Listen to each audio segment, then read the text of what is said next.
खबर पर रहना चाहते हैं आगे तो डाउनलोड कीजिए एबीपी लाइव ऐप। नमस्कार, मैं हूं सुमित अवस्थी। आप देख रहे हैं 7 का पंच और शुरुआत करेंगे सबसे पहले पश्चिम बंगाल में लगातार बढ़ते सियासी तनाव की। जी हां, पश्चिम बंगाल का सिलीगुड़ी आज पुलिस और प्रदर्शनकारियों की जंग का अखाड़ा बन गया। बीजेपी के कार्यकर्ता आज प्रदर्शन के लिए सड़क पर उतरे थे तो पुलिस ने लाठीचार्ज किया। बीजेपी का आरोप है कि लाठीचार्ज की वजह से पार्टी का एक कार्यकर्ता मारा गया है। बीजेपी ने अब कल 12 घंटे का उत्तर बंगाल के बंद का आह्वान किया है।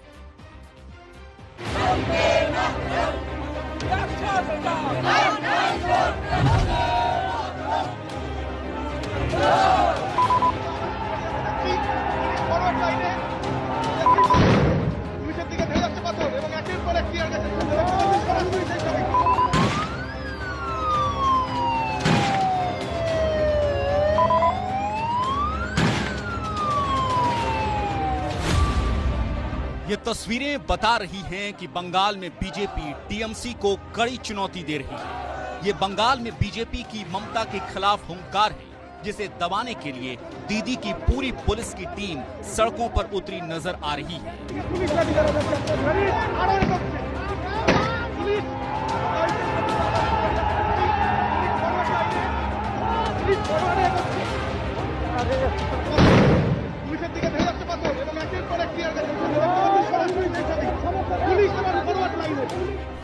ये तस्वीरें पश्चिम बंगाल के सिलीगुड़ी की हैं, जहां बीजेपी प्रदेश अध्यक्ष दिलीप घोष ने पार्टी की उत्तर कन्या अभियान में शामिल हुए तो सड़कों पर कार्यकर्ताओं का जोश और हाई हो गया।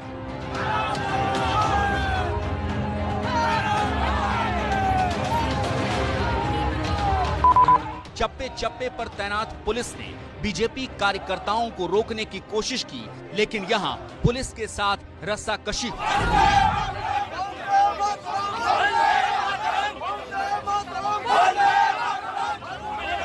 सिलीगुड़ी के 3 बत्ती इलाके में तो पुलिस और कार्यकर्ता आमने सामने आ जाते हैं तो सड़कों पर हर ओर धुआं ही धुआं दिखता है।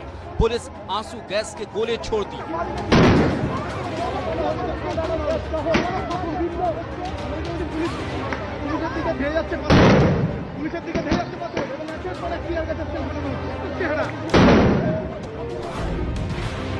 तो कार्यकर्ता सड़कों पर टायर जलाकर ममता सरकार के खिलाफ विरोध जताते हैं।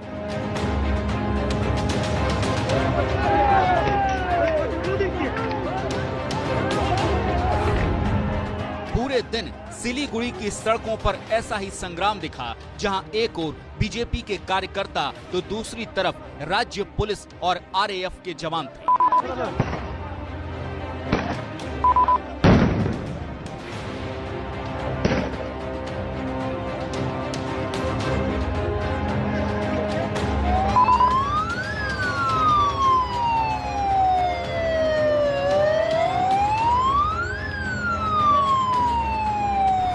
रैली में शामिल होने से पहले भी पुलिस के साथ संघर्ष देखने को मिला। जब दिलीप घोष एनएचपीसी के गेस्ट हाउस जाना चाहते थे, लेकिन पुलिस की टीम वहां पहले से ही बैरिकेड लगाकर तैनात थी।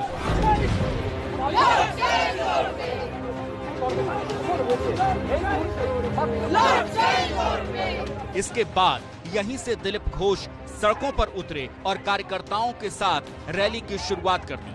उसके बाद ही सिलीगुड़ी की सड़कों पर ये नजारा दिखा। पूरा सिलीगुड़ी को पुलिस से घेर दिया गया है, लोगों को जीना भी मुश्किल कर दिया है, पेशेंट को जाने नहीं दिया है। हर हाईवे, हर सड़क पर बैरिकेड लगाया गया है। तो सरकार डरी हुई है, पब्लिक की जो रोष है उसके कारण डरी हुई है। उस डर के कारण लोगों को जिंदगी को बेहाल करके रखा है और यहाँ सारी व्यवस्था बंद कर दिया है।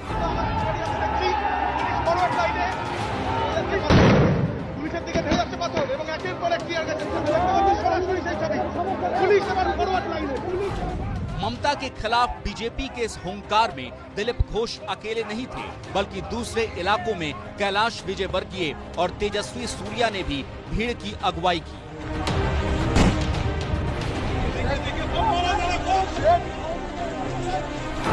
इस हंगामे और पुलिस के साथ धक्का मुक्की में बीजेपी के एक समर्थक की मौत भी हो गई है। दिलीप घोष के मुताबिक जलपाईगुड़ी के रहने वाले 50 साल के बीजेपी कार्यकर्ता उलेन राय की पुलिस की लाठीचार्ज में मौत हो गई।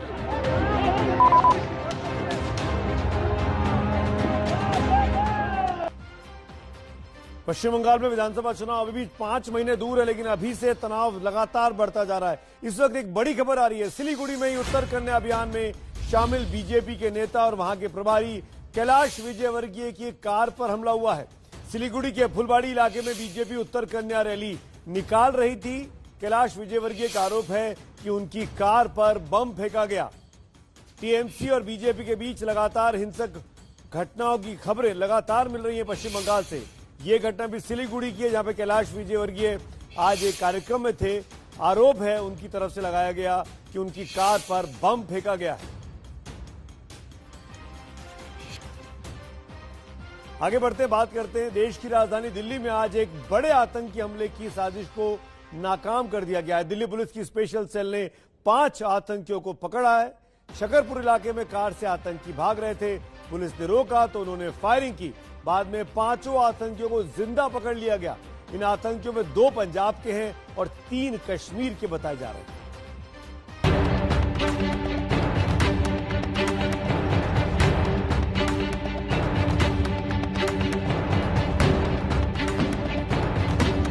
दिल्ली को दहलाने की पाकिस्तानी साजिश नाकाम। दिल्ली में 5 आतंकी हुए गिरफ्तार। स्पेशल सेल ने दिया पाकिस्तान को मुंहतोड़ जवाब। बाइक सवार आतंकियों की ये तस्वीरें दिल्ली पुलिस की स्पेशल सेल ने जारी की है। पुलिस का दावा है कि आतंकी देश की राजधानी दिल्ली को दहलाने की कोशिश में थे, लेकिन दिल्ली पुलिस की स्पेशल सेल की मुस्तैदी से ये बाइक सवार आतंकी और इनके 3 साथी अब पुलिस के हत्थे चढ़ चुके हैं और एक बड़ी आतंकी साजिश नाकाम हो चुकी है। एक कड़ी है ये, जहां पर कश्मीरी टेरर नेटवर्क को खालिस्तानी नेटवर्क से जोड़ने की कोशिश की गई है। पंजाब के जो 2 पकड़े गए हैं, इनका हैंडलर कहीं गल्फ कंट्री में बैठा हुआ है, सुख भिखारीवाल, और जो कश्मीरी पकड़े गए हैं ये काम करते हैं हिजबुल मुजाहिदीन के लिए। उनके OGWs भी हैं या इनके कुछ डायरेक्ट कनेक्शंस अक्रॉस पाकिस्तान है। दिल्ली के शकरपुर में एबीपी न्यूज संवाददाता अंकित ग्राउंड जीरो पर पहुंचे। यहीं पुलिस और आतंकियों के बीच मुठभेड़ हुई थी। दिल्ली पुलिस को मिली है एक बड़ी कामयाबी। दिल्ली पुलिस की स्पेशल सेल ने 5 संदिग्ध लोगों को गिरफ्तार किया है। फिलहाल जैसी जानकारी मिल रही है, ये सभी जो संदिग्ध हैं ये कथित आतंकी हैं और इनके पास से असलाह भी बरामद हुआ है। पुलिस ने जब इनको जो है रोका है, स्पेशल सेल ने रोका है, तो फिर एक्सचेंज ऑफ फायर हुआ है, यानी कि इन्होंने पुलिस के ऊपर हमला किया था गोलियों से। गोलियां भी चली और देखिए ये जो यहाँ पर निशान भी बने हुए हैं कि किस तरीके से कितने राउंड फायर हुआ है। ये इस डायरेक्शन में गाड़ी आ रही थी और यहाँ पर 6 राउंड तो ये यहाँ पर दिख रहा है कि 6 राउंड फायर हुआ है। ये देखिए ये जो गोलियां यहाँ पर जो गोली के खोखे बरामद हुए थे और पुलिस ने जो मार्किंग की हुई है लोकेशन पर आकर के, ये 3, ये 2 नंबर, ये यहाँ पर ये पूरी लोकेशन है जहाँ पर ये घटना घटी है। पुलिस को जानकारी मिली थी कि दिल्ली में 5 संदिग्ध लोग घूम रहे हैं और इनके ऊपर नार्को टेररिज्म का आरोप है और इसके जो है साथ में इनके ऊपर ये है कि इनका ISI से लिंक। दिल्ली में पकड़े गए इन आतंकियों का नाम शब्बीर अहमद, अयूब पठान, रियाज रथार, गुरजीत सिंह, सुखदीप सिंह है। इन आतंकियों में शब्बीर, अयूब और रियाज कश्मीर का रहने वाला है, तो वहीं गुरजीत और सुखदीप सिंह पंजाब के गुरदासपुर जिले के हैं। 5 आतंकियों की गिरफ्तारी शकरपुर से हुई है। पुलिस अधिकारियों का कहना है कि टारगेट किलिंग इनका मकसद था। एक बड़ी कामयाबी।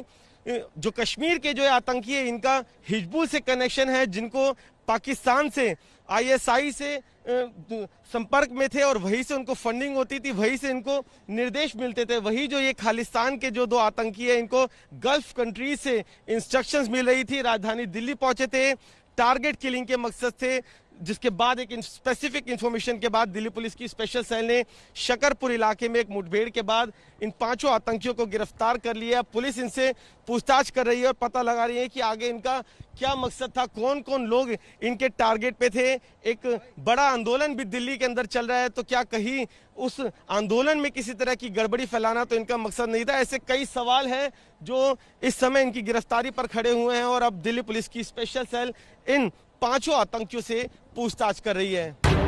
पुलिस से मिली जानकारी के मुताबिक इन आतंकियों के तार पाकिस्तानी खुफिया एजेंसी ISI से जुड़े हैं। पूछताछ में ये भी खुलासा हुआ कि ये आतंकी पाकिस्तान के एक बड़े नार्को टेररिज्म ग्रुप से जुड़े हैं। बड़ी खबर ये है कि गुरजीत सिंह और सुखदीप सिंह ने 16 अक्टूबर को पंजाब में शौर्य चक्र विजेता बलविंदर संधू की गोली मारकर हत्या कर दी थी। गुरजीत और सुखदीप सिंह के तार पंजाब के गैंगस्टर सुख भिखारीवाल से भी जुड़े बताए जा रहे हैं। इन दोनों ने कश्मीर के 3 लोगों से ड्रग्स कंसाइनमेंट भी लिया था।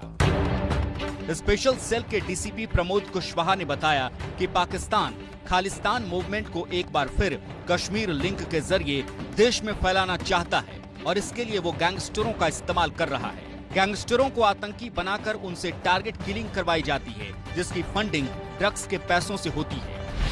नार्को टेरर के मामले में दिल्ली में ये पहली बड़ी गिरफ्तारियां हैं। अब तक की जांच और पूछताछ के दौरान पता चला है कि इस मामले के तार दुबई से होते हुए पाकिस्तान तक फैले हुए हैं और अब दिल्ली पुलिस की पूछताछ का सीधे तौर पर मकसद ये है उन लोगों के बारे में पता लगाना जो इन लोगों की टारगेट किलिंग पर थे। साथ ही ड्रग से आया हुआ पैसा किन लोगों तक पहुंचना था। पुलिस के मुताबिक दिल्ली आने के पीछे आतंकियों का एक बड़ा मकसद था। आतंकी यहाँ पैसों की अदला बदली करने आए थे, साथ ही साथ आगे की प्लानिंग की तैयारी कर रहे थे। स्पेशल सेल की पूछताछ जारी है। पूछताछ में कई अहम खुलासे भी हो सकते हैं। काले कानून रद्द करा के रहेंगे।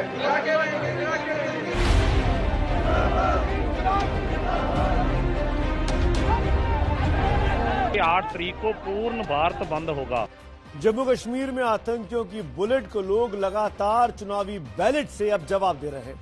यहाँ जिला विकास परिषद के चुनाव चल रहे हैं। आज चौथा चरण था। कड़े सुरक्षा इंतजामों के साथ वोटिंग चल रही थी और कुपवाड़ा जैसे इलाके में जहां से अक्सर आतंकी वारदातों की खबरें आती हैं, वहां पर जबरदस्त लाइनों के बीच वोटिंग देखी गई।